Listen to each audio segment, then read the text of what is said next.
না বাজারটা খারাপ রে। এই মারুতি তো চোখের কোলে কি হয়েছে রে?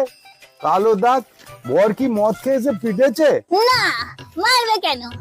আসলে ওই ওখানে কলে জল আনতে গেছিলাম না, আরে রান্না করতে করতে গেছি, হাতে তেল ছিল আর কলটা পাম্প করেছি, কলের ডান্ডিটা এসে লেগে, তাই জন্য কালো হয়ে গেছে। কি ভাবছে আমার বর আমাকে মারবে? আমি আমার বরকে পেটাই? বাবা তুই তো ডাকাত রে। ওই স্বামী মদ খেয়ে ঘোরে রোগা শরীর, ওকে পেটাস? আমার বউ তোর সঙ্গে মিশতে দেবো না আমি।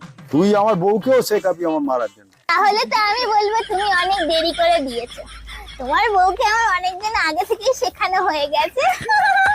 দেখবে বেশি ঝগড়া করে দেখবে, দেবে এরকম কানের পাশে দুটো। তুই লোকের এইভাবে সংসার নষ্ট করিস? দাঁড়া তোর দেখাচ্ছে।